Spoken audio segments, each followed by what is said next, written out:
अस्सलाम वालेकुम, मेरा नाम अली है। Welcome to Q&A session of this week. Sunday के संडे Q&A वाली वीडियो में हम लोग आपको वेलकम कहते हैं। आज के Q&A से स्टार्ट करने से पहले, सारी चीज़ें स्टार्ट करने से पहले 12 रबीउल अव्वल है, तो मैं चाहूँगा कि हम लोग नजराना पेश करें नबी पाक सल्लल्लाहु अलैहि वसल्लम की बारगाह में एक दरूद पाक का। आप लोग सब ही मुसलमान जो है वो एक दफ़ा दरूद पाक पढ़कर नबी पाक सल्लल्लाहु अलैहि वसल्लम की बारगाह में नजराना पेश करें और सबको ये दिन मुबारक हो। अल्लाह पाक ऐसे ही हमें इस तरह के बहुत सारे दिन, बहुत सारे ईद मिलादुन नबी मनाने की तौफीक अता फरमाए। तो अल्लाहुम्मा सल्लि अला मुहम्मदिन व अला आलि मुहम्मदिन कमा सल्लैता अला इब्राहीम व अला आलि इब्राहीम इन्नका हमीदुम मजीद। अल्लाहुम्मा बारिक अला मुहम्मदिन व अला आलि मुहम्मदिन कमा बारकता अला इब्राहीम व अला आलि इब्राहीम इन्नका हमीदुम मजीद। जज़ाकल्लाह खैर। और नबी पाक सल्लल्लाहु अलैहि वसल्लम रहमतुल लिल आलमीन की वजह से ये जो कायनात ये तख्लीक में आई है, और आज हम लोग अगर मुसलमान हैं, हम पर रहमत है अल्लाह की। हालांकि बहुत गुनहगार लोग हैं, लेकिन रहमत अल्लाह पाक की, तो उसमें सारा का सारा क्रेडिट जो है वो नबी पाक सल्लल्लाहु अलैहि वसल्लम को जाता है। अल्लाह पाक हम सबको ईमान पर कामिल रखे और क़यामत के दिन हमारे नबी पाक सल्लल्लाहु अलैहि वसल्लम हज़रत मोहम्मद सल्लल्लाहु अलैहि वसल्लम की शफ़ाअत, उनके साये तले चलने की तौफीक अता फ़रमाए। आमीन सुम्मा आमीन। एज यूजुअली Q&A को स्टार्ट करेंगे top fan of the week से। Top fan of the week वही होता है हमारी जो पिछले वीक में वीडियोस अपलोड हुई होती हैं, सबसे ज़्यादा जिस पे कमेंट और लाइक्स आते हैं हम उसी से पिक करते हैं और एक सॉफ्टवेयर के थ्रू करते हैं। इसमें हमारा पार्टिसिपेशन ये होता है कि हम लिंक कॉपी करके रैंडम कमेंट पिकर पर डालते हैं और उसमें से एक विनर निकलता है। तो इसमें हमारा कोई भी जो है ना खुद से एक पार्टिसिपेशन नहीं होता कि हम लोग किसी को फेवर दे रहे हो। हाँ, फेवर हम देते हैं उन लोगों को जो कि हमारे बहुत रेगुलर व्यूवर हैं, ज़्यादातर वीडियोस पर ज़्यादा कमेंट करते हैं, तो हम इसको शफल आउट करते रहते हैं। जब हमें लगे कि ये बंदा बहुत ज़्यादा एक्टिव है तो हम उसका जो नाम है वो अनाउंस कर देते हैं। और इस वीक का जो विनर है top fan of the week वो है सुहेल अमीन, जिनकी इस तरह से आईडी आ रही होगी। आपको मुबारक हो, कॉन्ग्रेचुलेशन। आपने कॉन्टैक्ट करना है mastercommunity@gmail.com। और जो दोस्त top fan of the week नहीं बन सके, भाई ट्राई करते रहो, एक्टिव रहो, इंशाल्लाह आपकी भी लक जल्दी जाग जाएगी और आपको भी आपका top fan of the week का सरप्राइज गिव अवे जो है वो मिल जाएगा। अब ये तो बात होगी top fan of the week की। बात करते हैं कुछ क्वेश्चन की। सबसे पहला क्वेश्चन बहुत ज़्यादा इंपॉर्टेंट है। इंपॉर्टेंट इसलिए है कि हम top fan of the week भी अनाउंस करते हैं, गिव अवेज भी अनाउंस करते हैं। अनाउंस इसलिए बोल रहा हूँ कि हम वीडियोज़ में ही बताते हैं कौन विनर है कौन नहीं। आजकल मेरे नाम से बहुत स्कैम चल रहा है, मेरा नहीं, बहुत सारे YouTube टेक क्रिएटर के नाम से ये जो टेलीग्राम की आईडी वाला आपको कमेंट में आता है, प्लीज़ इस पर ट्रस्ट मत करें, ये फेक है। कोई पैसे हम लोग आप लोगों से जो आपको गिव अवे भिजवा रहे होते हैं उसके अगेंस्ट नहीं मांगते। कोई पैसा मत पे करें। जब TCS का डिलीवरी आएगा या कोई भी कोरियर सर्विस का डिलीवरी आएगा, 200 से 300 रुपया सिर्फ और सिर्फ डिलीवरी चार्जेस पे करने होते हैं रिसीवर ने, जो रिसीव करना चाहता है पार्सल को। उसके अलावा 1 रुपया भी नहीं पे करना होता। तो प्लीज़ इस स्कैमर से दूर रहें। कोई ट्रस्ट नहीं करना आप लोगों ने, चाहे कितनी भी लालच आपको दे, चाहे मेरे कमेंट सेक्शन में हो या किसी और क्रिएटर के कमेंट सेक्शन में अगर आपको ये चीज़ नज़र आती है तो ये एक बहुत बड़ा स्कैम है।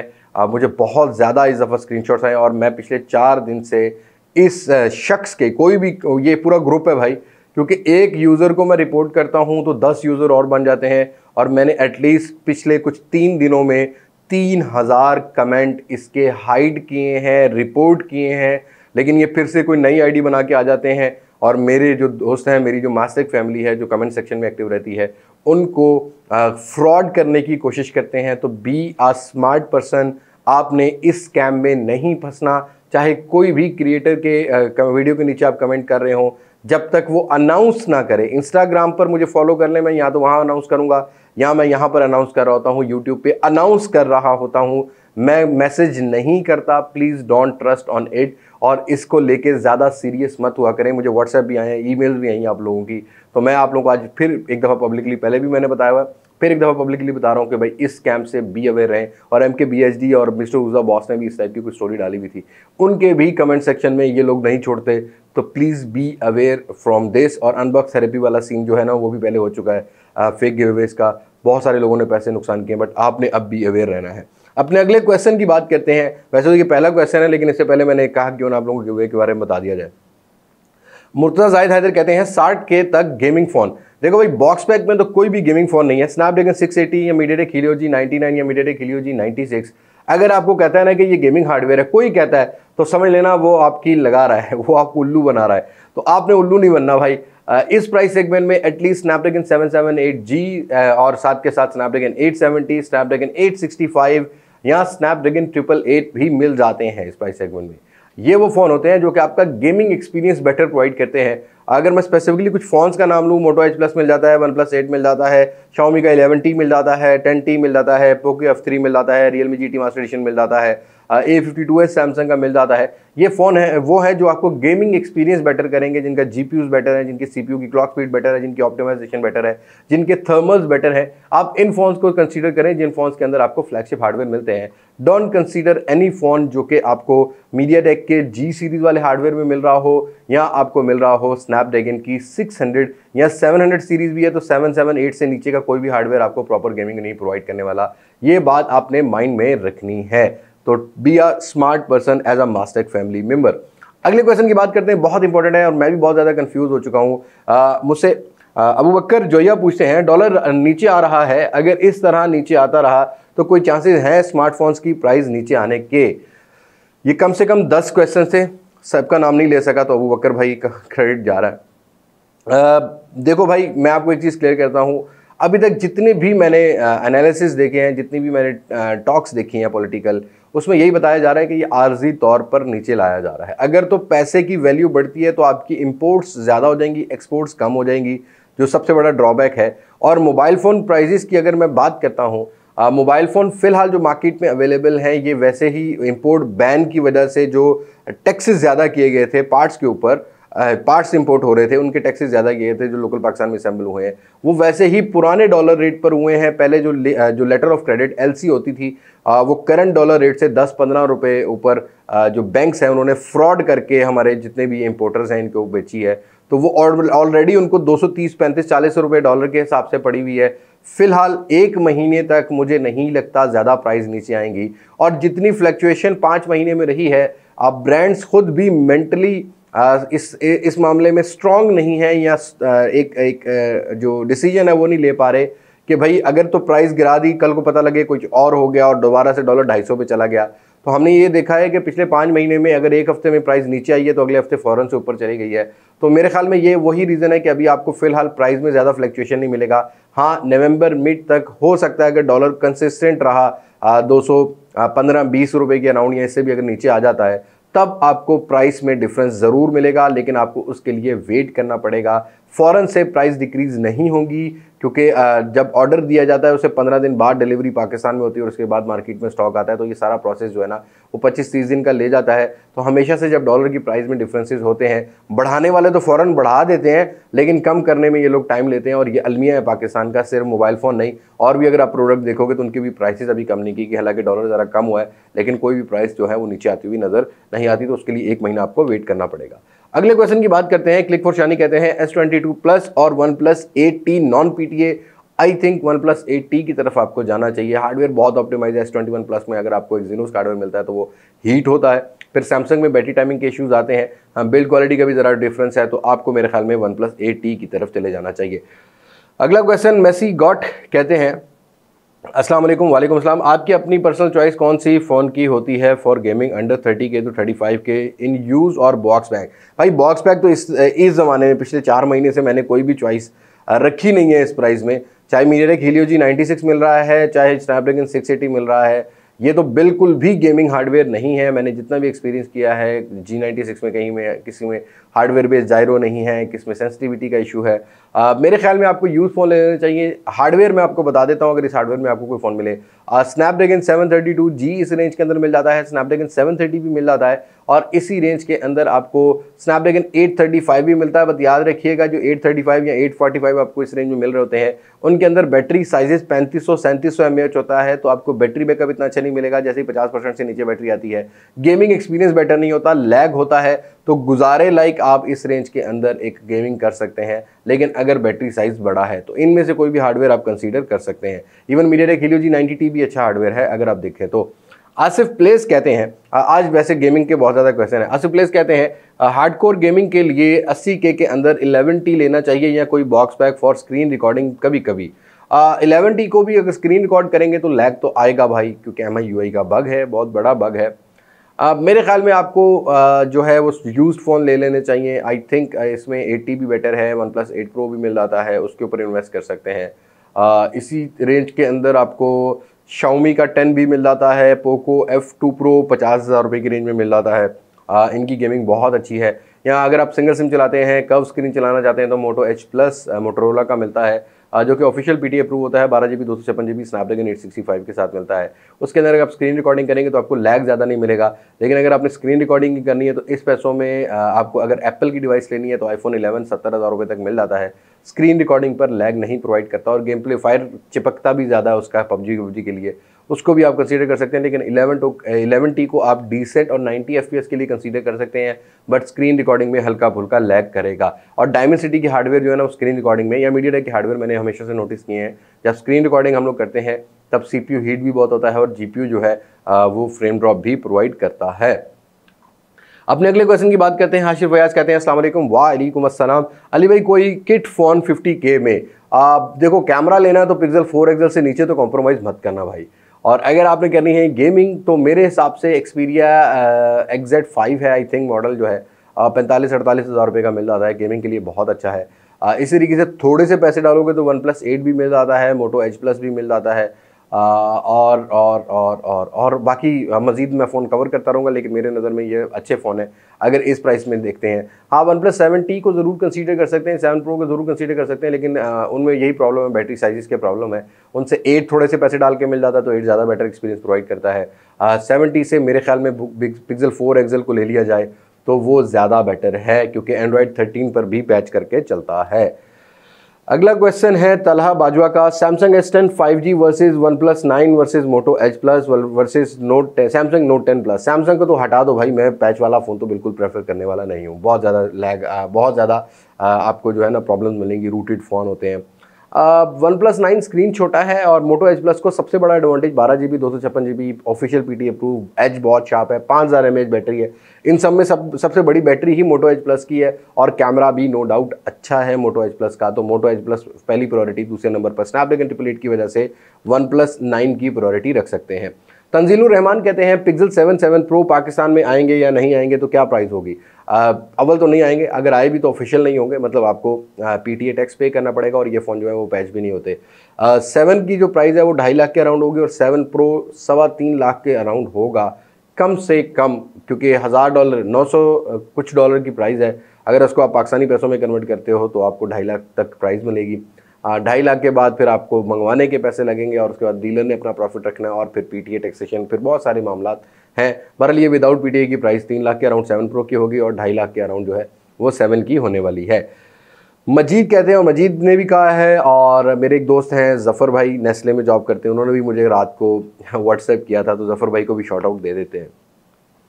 इन्होंने पूछा था is Xiaomi shifting its manufacturing from India to Pakistan? Yes, अभी तक तो खबरें यही हैं, सिर्फ वेबसाइट्स की हद तक। इंडिया इतनी बड़ी मार्केट है कि इसको जल्दी छोड़ा नहीं जा सकता, ये बात याद रखिएगा। यूज़र वॉल्यूम बहुत बड़ा है इंडिया में। अगर चाइना के बाद दुनिया की दूसरी बड़ी मार्केट है तो वो इंडिया है। एक तो पॉपुलेशन और दूसरा लो कॉस्ट लेबर, तीसरा लो कॉस्ट प्रोडक्शन वहाँ पर पड़ सकती है जब क्वांटिटी बनती है। बट पाकिस्तान में इंडियन मैन्युफैक्चरिंग का हमें कोई फ़ायदा नहीं होगा।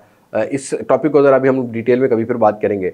लेकिन Xiaomi ही नहीं भाई, अभी मेरी खबर मेरे लिए मैं ये कहता हूँ कि मेरे पास ऐसी खबरें हैं जो मैं अगर बताऊँ तो फिर भाई मज़ा आ जाए, लेकिन अभी फ़िलहाल रुकना चाहिए, अभी एक्साइटमेंट इतनी शो करनी चाहिए। फ़िलहाल पॉलिटिकल इश्यूज़, ये जो अनसर्टनिटी है जो पाकिस्तान में, लोगों का जो एतमाद है वो उड़ चुका हुआ है, तो उसको थोड़ा सा वापस आने दें, फिर ये खबरें ज़रूर जो है इंट्रोड्यूस कराऊँगा। Xiaomi ही नहीं, एक दो ब्रांड और भी जो हैं वो बहुत बड़ी बड़ी मार्केट छोड़ के पाकिस्तान में शिफ्ट होने में इंटरेस्टेड है। रीज़न यही है, लो कॉस्ट लेबर, बाकी सारी चीज़ें भी हैं, क्योंकि हमारी गवर्नमेंट ने एक्सपोर्ट्स के ऊपर 3-4% की सब्सिडी भी जो है वो ऑफ़र की हुई है। और दूसरा ये कि रशिया और यूक्रेन के अंदर वॉर के बाद एक ऐसा एक्सपेक्ट सामने आया है कि रशिया के अंदर भी बिज़नेस बहुत ज़्यादा कम हो गया है और ये ब्रांड्स जो इनकी फैक्ट्रीज़ को ज़्यादा प्रॉब्लम आ रही है। और इसी तरीके से यूक्रेन के अंदर भी यही इशू है, और यूक्रेन और रशिया को जोड़ा इसलिए ज़्यादा है कि जितने भी ब्रांड्स इन्होंने रशिया में अपनी फैक्ट्रीज लगाई इसीलिए थी कि वहाँ से यूक्रेन के थ्रू जो है यूरोप में घुसा जाए, यूरोप में सप्लाई दी जाए, तो वो कट ऑफ हो गई है। अब पाकिस्तान ही एक इनके पास ऑप्शन बचती है कि गवादर है और कराची पोर्ट है, इसके थ्रू जो है पूरी दुनिया को सप्लाई की जा सकती है। दूसरा, इंडिया में भी काफ़ी हद तक चाइना से नो टू चाइनीज़ प्रोडक्ट कहा जाता है, लेकिन ऑल्दो इंडिया पूरा चाइना का ही प्रोडक्ट यूज़ कर रहा है, उनके कोई इन्वेस्टर जो है वो चाइनीज़ से पार्टनरशिप करते हैं। अप फ्रंट इंडियन होता है, बैक एंड पर चाइनीज़ ही होते हैं। लेकिन फिलहाल इंडिया में भी एक जो है वो आवाज़ चली हुई है कि चाइना की प्रोडक्ट नहीं लेनी, हम अपने खुद बनाएंगे। ऑब्वियसली बात है कि जब बड़ा वॉल्यूम हो, IT एक्सपोर्ट्स इतनी बड़ी हो, GDP इतनी अच्छी हो, तो हर जो कौम है वो यही कोशिश करती है कि अपने पाँव पे खड़े हों। लेकिन पाकिस्तान को अभी ऐसे लेवल पर आने पे बहुत टाइम लगेगा। तो येस, इन शॉर्ट ये है कि Xiaomi ही नहीं, बहुत सारे ब्रांड्स आने वाले हैं। वेट एंड सी, अच्छा वक्त ज़रूर आएगा, but it will take a long time. फ़ौरन से ऐसा नहीं होगा कि सुबह उठेंगे और पता लगेगा कि Xiaomi की फैक्ट्री आ गई है, ZTE की फैक्ट्री आ गई है, और क्या नाम है, मोटरोला आ गया है, Honor आ गया है। ऐसा नहीं है, थोड़ा सा टाइम लगेगा, फिर उसके बाद मामला जो हैं वो सेट हो जाएंगे। तो गेट रेडी, मैं ये आप लोगों को कहूँगा, गेट रेडी फॉर 2023। 2023 में बहुत कुछ चेंज होने वाला है। प्रॉबेबली ज़िंदगी रहे ना रहे, लेकिन ये मेरे वर्ड्स आपने याद रखने हैं। अगले क्वेश्चन की बात करते हैं तो जॉक्स एक्स डूइट कहते हैं, आपको मोबाइल्स के बारे में इतनी नॉलेज कहाँ से आई है एंड आप यूट्यूब के अलावा कोई और भी काम करते हो? हाँ भाई, पत्ते खेलता हूँ सारा दिन मोबाइल के पत्ते बनाता हूँ, मेरे पास एक मोबाइल जोकर होता है वो। भाई मेरा 22 साल का एक्सपीरियंस ही यही है सॉरी, मैंने जो है ना 22 साल में बिज़नेस ही यही किया है, मोबाइल फ़ोन का ही बिज़नेस किया है। और दूसरा ये है कि मैंने कभी भी अपने यूट्यूब चैनल्स या मैंने अपने कहीं भी, मतलब अगर अपना इंट्रोडक्शन एज अ यूट्यूबर कराया, तो आई डोंट से कि भाई मेरी एक रिटेल सेटअप है, आप मेरे पास आएँ तो परचेज़ करें, बिकॉज वहाँ मैं एक बिज़नेसमैन हूँ, यहाँ मैं आप लोगों की तरह एक यूज़र हूँ, एक इन्फ्लुएंसर हूँ, मैंने आपको यूज़र एक्सपीरियंस बताना है। तो यस, मोबाइल की नॉलेज अभी मुझे 10% है, 90% नहीं है। इस बात को एडमिट करने में कोई शर्म भी नहीं है, इंसान है, हमेशा सीखता है। मैंने यूट्यूब पे आके बहुत सारी चीज़ें सीखी हैं। मोबाइल फ़ोन की इन्फॉर्मेशन इसी वजह से है कि मैं from my age was 17 years old I was, जब मैंने अपना बिज़नेस स्टार्ट किया था। तो आज माशाल्लाह 38 साल का हो गया हूँ, तो मैंने 21-22 साल सर्व किए हैं इस फील्ड में। तो जब 21-22 साल आप किसी फील्ड में सर्व करते हो, तो आपको इतनी इन्फॉर्मेशन या नॉलेज हो ही जाती है कि यूज़र का क्या डिमांड है और आप किस तरह यूज़र को सेटिस्फाइड कर सकते हैं। अगला क्वेश्चन काशी मेहमान कहते हैं, पाक versus India mobile industry describe in simple word. वैसे तो मैंने भी थोड़ी देर पहले ही डिस्क्राइब किया, लेकिन मैं आपको एक सिंपल सी बात बता दूं कि इंडिया में अगर कोई प्रोडक्ट बनती है तो वो लाखों करोड़ों के हिसाब से बनती है, पाकिस्तान में अगर बनती है तो हज़ारों के हिसाब से बनती है। दूसरा, इंडिया के अंदर कॉस्ट बहुत सस्ती है, PTA जैसा टैक्सेशन सिस्टम नहीं है। ऑल्दो वहाँ भी ये जो सेल्स टैक्स हैं, विद होल्डिंग टैक्स हैं, ये बहुत सारे हैं, लेकिन जब वो इंडिया में मैन्युफैक्चर हो रही होती है प्रोडक्ट, तो इस वजह से उनको कम पड़ा होता है। दूसरा, इंडिया बहुत सारे कंट्रीज़ को ये प्रोडक्ट्स एक्सपोर्ट्स भी करता है, तो जिसकी वजह से वहाँ पर कॉस्ट कम है। और इंडिया की अपनी जो पॉपुलेशन है वो बहुत बड़ा बायर है इंडिया की मार्केट में। मतलब 120 करोड़ आबादी में से सिर्फ 20 करोड़ प्रोडक्ट खरीदें, तो आप खुद अंदाज़ा लगाएं कि हमारी टोटल आबादी ही 20 करोड़ है, और जिसमें से सिर्फ मेरे ख्याल में 10, 15, 20, 30, 40 लाख बंदा ऐसा होगा जो कि प्रॉपर मोबाइल फ़ोन के अंदर इंटरेस्ट रखता होगा, और बाकी जो है वो सारा ऐसे ही है। तो बहुत बड़ा वॉल्यूम होता है।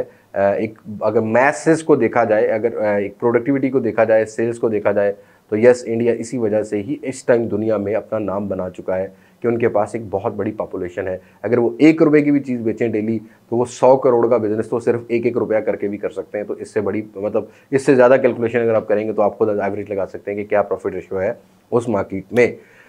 अगले क्वेश्चन की बात करते हैं तो उमर हयात गुरिया कहते हैं, Oppo Reno 8 Xiaomi 12T Pro आएगा कि नहीं? ओप्पो रेनो 8 तो नहीं आएगा भाई, मैंने पहले भी आपको बताया था कि खबर यही आ रही है कि नहीं है, अभी भी स्टिल 50-50% है।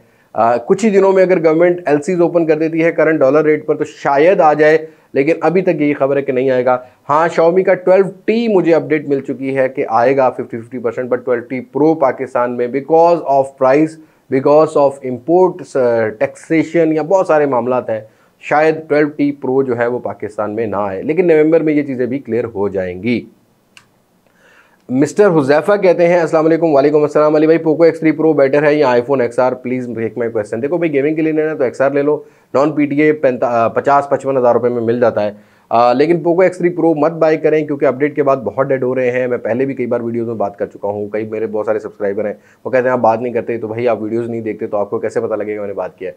Xiaomi को भी मैं ये चीज़ जो है वो उनकी नॉलेज में डाल चुका हूँ कि भाई आपके साथ ये प्रॉब्लम आ रही है, तो प्लीज़ पोको X3 Pro जो है वो मत बाय करें, अपडेट के बाद डेड हो रहे हैं। ये मेरे पास नहीं, सिर्फ मतलब पाकिस्तान में नहीं, इंडिया की मार्केट में भी ये इश्यूज़ जो है रिपोर्ट किए जा रहे हैं। तो आई डोंट थिंक सो कि you have to invest on any Poco device right now. कुछ मामला सॉल्व होने दें, उसके बाद जो है वो ज़रूर कंसीडर कीजिएगा। अगला क्वेश्चन काजी फयाज कहते हैं why don't tank creator run a proper campaign against unjustify PTA tax, you people have a platform. भाई कितनी बार क्रिटिसाइज करूं भाई, कितनी बार करूं? आप एक वीडियो में देखते हो, दूसरी वीडियो नहीं देखते, तीसरी वीडियो नहीं देखते। भाई बहुत दफ़ा क्रिटिसाइज किया है। और दूसरा ये कि as a journalist, as a vocal person मैं रिकॉर्ड ही करवा सकता हूँ ना कि भाई ये चीज़ें गलत हैं। देखो पीटीए टैक्स पॉलिसी गलत नहीं है, मैंने कभी पॉलिसी को गलत नहीं कहा, लेकिन इतना ज़्यादा टैक्स लेना, ऑलरेडी वो प्रोडक्ट पहले ही टैक्स पेड होती है, मतलब जो फ़ोन हम लोग परचेज कर रहे होते हैं वो हम तब भी टैक्स पे कर रहे होते हैं, और फिर से एक टैक्स पे करना है सिर्फ सिम नेटवर्क यूज़ करने के लिए, और इतना बड़ा, ये अनजस्टिफाई है। मेरे ख्याल में पीटीए को एक दफ़ा नज़रसानी करनी चाहिए और इन टैक्सेस को इकोनॉमिकल कर दें, तो मेरे ख्याल में पीटीए को रेवेन्यू ज़्यादा क्रिएट हो जाएगा। अब इसमें एफबीआर का भी टैक्स है और वॉइस सेल टैक्स है, वो बहुत सारी चीज़ें हैं, बहुत ज़्यादा रेवेन्यू इकट्ठा हो जाएगा। नहीं तो भाई यही होगा जो आजकल मार्केट से भरी हुई है। कराची की मार्केट देखें, लाहौर की मार्केट देखें, नॉन पीटीए पैच फ़ोन बहुत बिक रहा है। तो इससे पीटीए को ये सोचना है कि चोरी ज़्यादा हो गई है, ज़्यादा, जब आप ज़्यादा टैक्सेस लगाएंगे या अगर आप ज़्यादा जोर करेंगे ना किसी के साथ, तो ऑब्वियसली वो चोर रस्ते ढूंढेगा। तो लोगों ने चोर रस्ते ढूंढे हुए और वो कर रहे हैं। इससे ज़्यादा मैं क्या रिकॉर्ड कर सकता हूँ? पीटीए का दरवाज़ा तो नहीं तोड़ सकता ना भाई, मैं इतना बड़ा प्लेटफॉर्म नहीं है मेरा, और दूसरा मैं इमरान खान भी नहीं हूँ, ये बात याद रखिएगा। बट मैं एज अ वोकल पर्सन एक एहतजाज जो है वो रिकॉर्ड कर सकता हूँ, तो वो हमेशा से मैं पीटीए को रिकॉर्ड करता हूँ। और जब भी मेरी पीटीए से मुलाकात हुई, पीटीए ऑफिशियल से मुलाकात हुई, मैं ये आपके जो एक्सप्रेशन हैं या आपके जो जज्बात हैं सभी के, वो मैं ज़रूर आगे पहुँचाऊँगा इंशाल्लाह। अगले क्वेश्चन की बात करते हैं तो डॉक्टर आहद कहते हैं best wireless earbuds with ANC under 10K। Realme का है एयर 3 है, रियलमी डिज़ो गो पॉड्स D है, रेडमी बड्स 3 है, और JBL का भी एक आता है, मुझे उसका नाम गालिबन याद नहीं है। ये कुछ 4-5 ब्लूटूथ हैं जो कि इस प्राइस से। ओप्पो का Enco W51 भी आपको अगर 8,500-9 हज़ार पे मिलता है, तो ये विद एक्टिव नॉइस कैंसलेशन और बेस्ट साउंड के साथ आते हैं। यस, आप इन पर इन्वेस्ट कर सकते हैं। और हेलो का भी एक 8,500 रुपये में आता है, hello X1 with hybrid ANC, उसका जो नॉइस कैंसलेशन है वो भी बहुत बेहतर है, तो आप इनको कंसीडर कर सकते हैं। अगले क्वेश्चन की बात करते हैं तो उस्मान 90R कहते हैं भाई आपसे पूछना था कि 2022 या 23 में सैमसंग A33 बेस्ट रहेगा या iPhone X या 11। iPhone X या 11 ले लें, A33 से तो बहुत बेहतर है, बिला सोचे समझे ले लें, लेकिन पीटी अप्रूवल वाले लीजिएगा, बहुत बेहतर है। अगले क्वेश्चन की बात करते हैं तो अली फराज कहते हैं अस्सलाम वालेकुम। वालेकुम अस्सलाम। रियलमी 10 कब आएगा? फिलहाल जो हालात नज़र आ रहे हैं ये सिर्फ पाकिस्तान की मार्केट के हालात नहीं है, चाइना के भी ना, इंडिया से अलग लड़ाई है, ताइवान से अलग लड़ाई है, और चाइना की USA से अलग लड़ाई है। चाइना वो कंट्री है जिसकी सबसे लड़ाई है, सिर्फ पाकिस्तानी हम समझते हैं कि हमारे दोस्त हैं, लेकिन वो चाइनीज़ जो है ना, ये सिर्फ बिज़नेस के दोस्त होते हैं। जहाँ इनको बिज़नेस नज़र आता है ना, वहाँ ये झुकते भी हैं और पैसा भी लगाते हैं। तो फिलहाल वहाँ भी मार्केट ज़रा स्लो चल रही है। रियलमी 10 की ये खबर आ रही है कि प्रॉबली ग्लोबल मार्केट में in the end of December या जनवरी स्टार्ट में लॉन्च होता हुआ मिले, और पाकिस्तान में मार्च से पहले आने वाला नहीं है, क्योंकि फरवरी में इनकी छुट्टियां होती हैं चाइनीज़ की, एनुअली जो होती हैं। अगला क्वेश्चन तुबा साजिद कहती हैं एक्सपेक्टेड प्राइस ऑफ इन्फिनिक्स 020। बहुत लोग भाई इन्फिनिक्स के डाई-हार्ड फैन हो गए हैं, पता नहीं इन लोगों का क्या एक्सपीरियंस रहता है। बहरहाल मेरा एक्सपीरियंस तो आज तक इन्फिनिक्स से अच्छा नहीं रहा। एक्सपेक्टेड प्राइस भाई मैं एग्जैक्ट प्राइस बता देता हूँ, 57 से 60 हज़ार रुपये, इससे ऊपर होने वाला नहीं है। बहुत जल्दी वीडियो आएगी, डोंट यू वरी। हम फिर से कॉलर चढ़ा लिया, आस्तीनें चढ़ा ली हमने। Okay, also best phone under 40K to 50K in current scenario. डब्बा बैग तो कोई भी नहीं लेना चाहिए यार, अगर बहुत ज़रूरत है तो Redmi Note 11 Pro है, Redmi Note 11 है, ये वो फ़ोन है जो आपके पैसों के हिसाब से वैल्यू प्रोवाइड कर रहे हैं। और अगर आप ये सोचते हैं कि Realme 9 दे देगा या Realme 9i दे देगा वैल्यू, या Oppo का A76 दे देगा, या Oppo का F21 Pro दे देगा, या Vivo का V23e दे देगा, या Y33s दे देगा, तो भाई कभी मत लेना, याद रखना बाद में पछताओगे। एक्सपीरियंस इनका बेटर नहीं है अगर इस प्राइस में देखा जाए। ये वो फ़ोन है जो कि 40,000 रुपये तक जस्टिफाई ज़रूर करते हैं, बट 40,000 रुपये से ऊपर जस्टिफाई नहीं करते। और Oppo A76 25 से 28,000 रुपये में जस्टिफाई करता है, क्योंकि इस टाइम पाकिस्तानी मार्केट में 42,000 रुपये का बिक रहा है। इससे अच्छा है कुछ स्लाइटली यूज्ड फ़ोन ले लें, वो ज़्यादा बेहतर है। या आजकल इंपोर्टेड फ़ोन्स भी विद ऑफिशियल PTA भी मिलते हैं, ऐसी बात नहीं है, ढूंढने से बहुत सारी चीज़ें मिल जाती हैं, तो आप उनको भी कंसीडर कर सकते हैं। और इन्फिनिक्स 020 के बारे में ज़्यादा क्रेजी नहीं होना, हाइप में मत जाना। घोड़ों के ऊपर जो स्टेबलाइजेशन चेक कराई जा रही है ना, उसका BTS भी दिखाना चाहिए था भाई, क्योंकि मैंने हाथ में 020 ही पकड़ा हुआ है, तो कहीं ना कहीं कोई ना कोई मामला गड़बड़ है। आने दो, फिर मैं आपको बताऊंगा।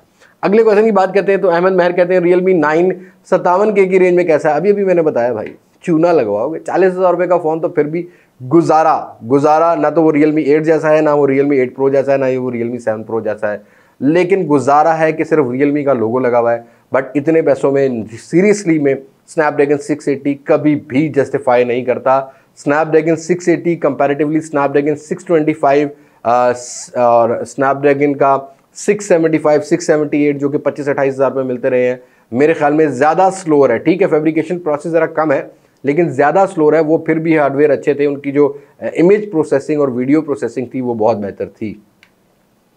अगला क्वेश्चन तलाल हैदर कहते हैं सर पहले से मोनेटाइज हुए चैनल बाय कर सकते हैं कि नहीं करने चाहिए। मेरे ख्याल में नहीं करने चाहिए। उसकी वजह ये कि पता नहीं वो किस तरह का कंटेंट दिखा के मोनेटाइज किया गया है, सॉफ्टवेयर के थ्रू किया गया है, बाद में आप कोई और कंटेंट डालें तो उसमें रीच नहीं मिलेगी। मोनेटाइज ऑल्दो होता है लेकिन रीच नहीं मिलती।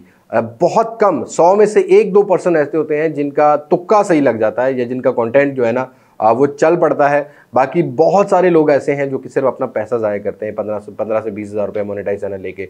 उससे अच्छा कि आप अपने कंटेंट पे मेहनत कर लो और ख़ुद से चैनल को चलाने की शुरू करो जीरो से, तो मे भी मोनेटाइज हो जाए और उसके बाद आपका रीच और नीच दोनों ही बेटर आपको मिलेगी। अगला क्वेश्चन सैयद बिलाल बुखारी कहते हैं सलाम भाई, पोको X5 की कोई अपडेट नहीं है लोकल पाकिस्तानी। पोको इन 3 महीनों में कोई डिवाइस अपने पाकिस्तान में नहीं लाएगा। अगला क्वेश्चन है IM ताबिश कहते हैं what is the most important thing for a tech YouTuber. अगर करंट सिनेरियो में देखा जाए तो मुस्तकिल मिजाजी, बहुत बड़ी इन्वेस्टमेंट करनी डिवाइस पर, और हाँ सेल्समैन नहीं बनना है, टेक इन्फ्लुएंसर बनना है, सेल्समैन नहीं बनना। जब आप सेल्समैन बनने की कोशिश करते हो तो लोग बहुत स्मार्ट हो गए हैं, देखने वाले बहुत स्मार्ट हो गए हैं, उनको पता लगता है कि आप कितना सच और कितना झूठ बोल रहे हो, और कोशिश करो कि सच बोलो ताकि लोगों का आप पर एतमाद बना रहे, क्योंकि इन्हीं ऑडियंस की वजह से ही आप इन्फ्लुएंसर हो। कल को ये ऑडियंस नहीं रहेगी तो क्या डब्बे खोलने से कोई चैनल चलता तो नहीं है ना भाई। अगले क्वेश्चन की बात करते हैं तो फायजा पूछती हैं मुझसे अली भाई मैं Vivo V23 5G 90K में बॉक्स पैक बाई कर लूँ, क्या ये वैल्यू फॉर मनी है? जवाब लाजमी दीजिएगा। देखें मैं आपको एक बात समझाता हूँ कि राइट नाउ प्राइसेस बहुत हाइक हो गई हैं, बहुत बढ़ चुकी हैं। अब Vivo V23 10,000 रुपये रेट ज़्यादा हुआ है। मैं ये नहीं कहूँगा कि वैल्यू फॉर मनी नहीं है और मैं ये भी नहीं कहूँगा कि वैल्यू फॉर मनी है। बॉक्स पैक अगर देखा जाए तो Realme 9 Pro Plus same hardware में कैमरा थोड़ा बेटर है, इससे 75,000 रुपये में डिस्काउंट के साथ मिल जाता है। और Vivo V23 का फ़ायदा ये है कि 12 GB रैम है, बॉक्सी डिज़ाइन है, notch is still available, 90 hertz का रिफ्रेश रेट है, ये बात आपने माइंड में रखनी है। लेकिन अगर आप थोड़ा बहुत यूज्ड फ़ोन V23 जो है वो 75 तक 78 तक मिल जाता है, ऑलमोस्ट पूरी वारंटी में भी मिल जाता है, मैंने कई फ़ोन देखे हैं। तो अगर आप वो फ़ोन बाय कर लो ना तो वो ज़्यादा बेहतर है कंपैरेटिवली बॉक्स पैक लेना। पहले ही 10-15 हज़ार बचा लो ताकि आपको सेविंग रहे और बाद में जब आपने फ़ोन चेंज करना हो तो आप चेंज कर सको। बट बॉक्स पैक में इतनी कोई वैरायटी है ही नहीं, तो किसी को वैल्यू फॉर मनी कह ही नहीं सकते हम लोग। हाँ ये कह सकते हैं कि मजबूरी में परचेज़ कर रहे हैं। अगला क्वेश्चन है तला फयाज कहते हैं अस्सलाम वालेकुम अली भाई। वालेकुम अस्सलाम। Redmi Note 12 Pro और Mi 12 Lite कब लॉन्च होंगे? Mi 12 Lite की मुझे Xiaomi 12 Lite, अब Mi नहीं रहा, Xiaomi 12 Lite की अपडेट है कि प्रोबेबली नेक्स्ट मंथ आ जाए। अभी फ़िलहाल 20% अपडेट है ना, मुझे Xiaomi ने तो नहीं बताया लेकिन किसी डिस्ट्रीब्यूटर एंड से मेरे पास खबर आई है। और लेकिन Redmi Note 12 Pro जो होगा ये फरवरी मार्च तक कहीं पर लॉन्च होता हुआ मिलेगा ग्लोबल मार्केट में। ऑल्दो दिसंबर में हम लोग देखेंगे कुछ एग्रेशन जो है Redmi ज़रूर दिखाएगा। अगली क्वेश्चन में तला शेख कहते हैं A73 के अलावा कोई और मिड फ्लैगशिप मोबाइल जो स्पेक्स और कैमरा में भी अच्छा हो और UI भी बेटर हो। वन प्लस के बहुत सारे फ़ोन हैं, OnePlus 9RT आपको PT ऑफिशियल करा के पेपर किट जो होती है वो 1,20,000 के राउंड मिलती है, उसकी तरफ जा सकते हैं। उसके अलावा आप OnePlus 9 भी ऑफिशियल अप्रूव लेते हैं तो वो भी आपको लाख रुपए से नीचे मिल जाता है। इवन अगर आप लोग OnePlus 8 Pro ऑफिशियल अप्रूव लेते हो तो लाख रुपये के राउंड मिल जाता है, तो वो मेरे ख्याल में ज़्यादा बेटर है A73 से। इवन आपको सैमसंग का S21 वगैरह 1,10,000-20,000 रुपये मिल जाता है, उसके ऊपर आप इन्वेस्ट कर सकते हैं। हु केयर्स कहते हैं Realme 9 Pro Plus next few months के लिए बेस्ट रहेगा। हाँ यूज्ड में 60-65 हज़ार में मिले तो ले लें फॉर अ फ्यू मंथ्स, उसके बाद आपको सेल करते हुए ज़्यादा लॉस नहीं होगा। लेकिन डब्बा पैक लेंगे तो ऑलरेडी 10,000 रुपया तो पहले ही आपने नुकसान कर लिया ना, उसके बाद तो फिर ये 55,000 रुपये का बिकेगा तो आपको लॉस ज़्यादा हो जाएगा। बट येस डिसेंट फ़ोन है अगर देखा जाए तो। अगले क्वेश्चन की बात करते हैं तो शेख सांजे कहते हैं Vivo V23 से स्विच करके Vivo X80 लेना चाहिए, क्या प्राइस होगी यूज़ में? Please pick my question. Vivo X80 1,30,000 रुपये के रेंज 20 से 30,000 तक मिल जाता है। V23 आपका 70-75 हज़ार रुपये का सेल हो जाएगा। येस डेफिनेटली स्विच करना चाहिए। Vivo X80 का परफॉर्मेंस और कैमरा येस बहुत बेहतर है अगर आप V23 से स्विच कर। तो ये थे आज के क्वेश्चन। आई होप आप लोगों की क्यूरीज आपको क्लियर हो गई होगी। थोड़ा सा टाइम मैंने ज़्यादा लिया है, 28 एक क्वेश्चन थे, लेकिन वो गिव अवे वाला सीन भी था और बहुत सारी चीज़ें थी। आई होप आप लोगों की क्यूरीज आपको क्लियर हो गई होंगी। For more queries you can follow me on Instagram का आईडी यहाँ पर कहीं आ रहा होगा, आप ज़रूर फॉलो कर लीजिएगा। और नेक्स्ट टाइम अगर आपकी कोई क्यूरी हो तो आप वहाँ पर, हम लोग फ्राइडे या सैटरडे को एक स्टोरी पोस्ट कर देते हैं, जिससे हम लोग Q&A सेशन में जो अपने क्वेश्चन हैं वो लेते हैं और आप लोगों को जो है वो आपकी क्यूरीज क्लियर करते हैं। But be a part of Mastek family. हम लोग कोशिश तो करते हैं कि आप लोगों के हिसाब से जो है वो आप लोगों को वीडियोस प्रोवाइड किया करें। और आज हम लोग इस वीडियो के बाद एक और वीडियो बना रहे हैं जो कि सैमसंग के एक फ़ोन की है, नाम नहीं बताऊंगा। आजकल मार्केट में बड़ा घूम रहा है, बड़े अच्छे पैसों में मिल रहा है, 40,000 के अराउंड। क्या लेना चाहिए कि नहीं लेना चाहिए, किस तरह के यूज़र को वो टारगेटेड फ़ोन है, ये मैं आज की वीडियो में इसके बाद जो है वो कवर करूंगा। सो आज की वीडियो में इतना ही है, इस Q&A में इतना ही है। मुलाकात होगी नई वीडियो में किसी नई अनबॉक्सिंग, किसी नए रिव्यू, किसी नई कंपैरिजन के साथ। तब तक मुझे नहीं इजाज़त। मैं हूं अली अब्बास नासिक से, पाकिस्तान बाइंदाबाद। अल्लाह हाफिज़।